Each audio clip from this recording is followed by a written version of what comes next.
Bismillahirrahmanirrahim. Assalamualaikum warahmatullahi wabarakatuh. Alhamdulillah, alhamdulillahirabbil alamin, wabihi nasta'in wa ala umrid dunya waddin wa ala ahlihi wa sahbihi ajmain, amma ba'du. Yang terhormat Bapak dosen pengampu mata kuliah materi pendidikan agama Islam dan teman-teman sekalian yang saya banggakan. Di sini saya Nida Aksal Fadia dari Pendidikan Agama Islam Reguler B semester 4 akan mempresentasikan tentang Mustalah Al-Hadis. Langsung saja teman-teman.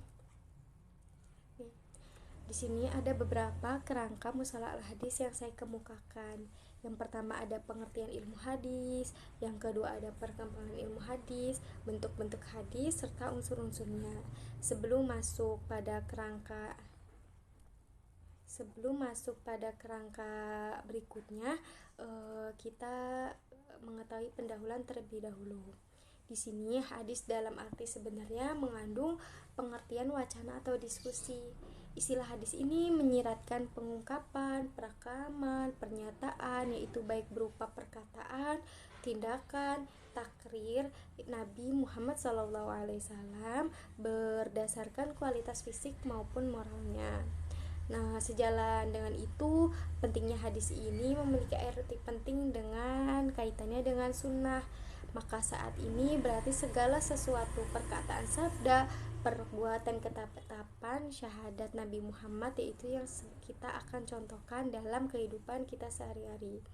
Nah, kajian Mustalah Al-Hadis di sini atau kajian hadis ini itu sendiri telah muncul sejak adanya upaya pengumpulan hadis dari penulis-penulisnya.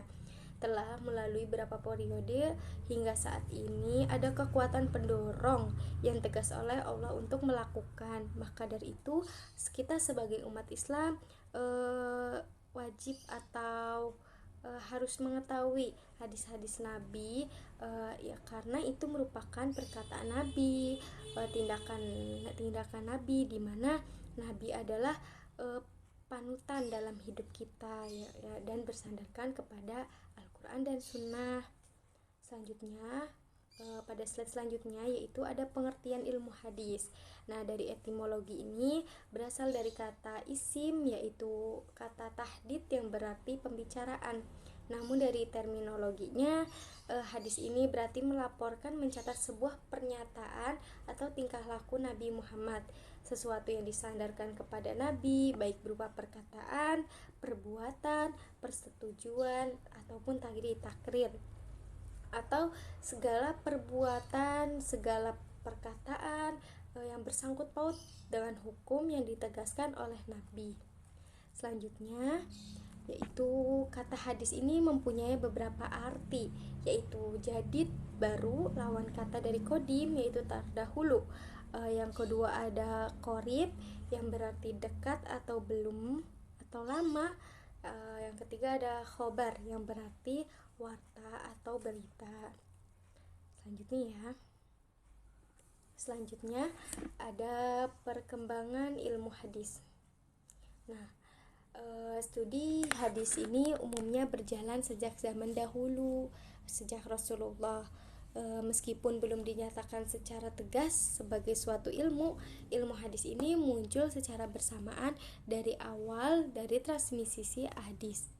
Sekalipun masa Nabi tidak dinyatakan dalam adanya ilmu hadis ini, tetapi para peneliti hadis memperhatikan adanya dasar-dasar dan Al-Quran serta hadis Rasulullah, seperti firman-Nya dalam Quran surat Al-Hujurat yang bisa dilihat ya di PPT, yang artinya, wahai orang-orang yang beriman, jika seseorang yang fasik datang kepadamu membawa suatu berita, maka telitilah kebenarannya, agar kamu tidak mencelakakan suatu kaum tersebut karena kebodohan kecerobohannya, yang akhirnya kamu menyesali apa yang kau perbuati.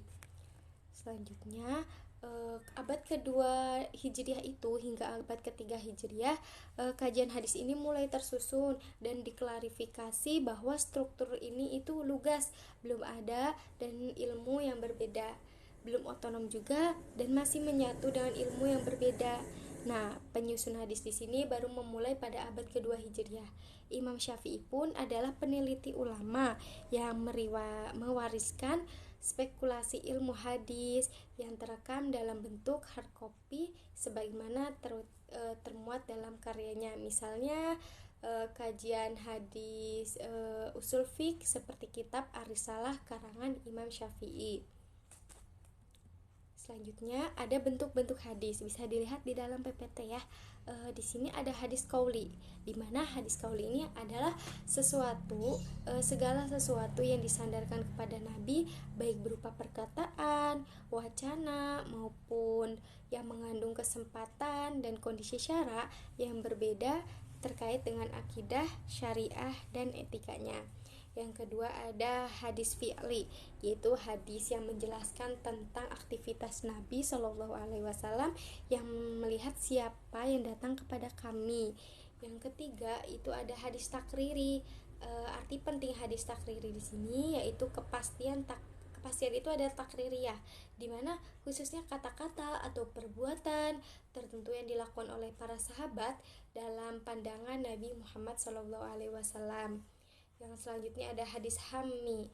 Hadis hammi ini adalah hadis yang memperhatikan keinginan Nabi agar ia memiliki kesempatan dan kemauan untuk memahaminya. Yang selanjutnya ada hadis ahwali, adalah hadis yang merujuk pada suatu Nabi Muhammad tentang kejadian, sifat, dan karakternya. Selanjutnya ada unsur-unsur hadis. Yang pertama ada sanad, yaitu rentetan perawi atau beberapa orang yang sampai kepada matan hadisnya. Yang kedua itu ada matan, yaitu matan adalah suatu kalimat setelah berakhirnya sanad. Matan yakni sabda Nabi atau isi dari hadis tersebut. Yang ketiga ada rawi, yaitu adalah orang yang meriwayatkan hadis-hadis tersebut dari seorang guru kepada orang lain, itu terhimpun dalam buku hadis itu. Selanjutnya yang terakhir ada kesimpulannya teman-teman. Di sini dalam hal ini dimaksudkan qadim adalah kitab Allah, sedangkan yang dimaksud jadid adalah hadis Nabi, yaitu qorib yang berarti dekat atau waktu dekat belum lama, khobar yang berarti warta berita yaitu sekutu. Pengertian hadis ini secara terbatas diantara sebagaimana yang dikemukakan oleh Mahmud At-Tahlan adalah sesuatu yang disandarkan kepada Nabi baik berupa perkataan, perbuatan ataupun sifatnya. Dan tadi bentuk-bentuk hadis pun ada hadis qauli, hadis fi'li, hadis takriri, hadis hammi, dan hadis ahwali. Mungkin sekian presentasi dari saya, kurang lebih mohon maaf.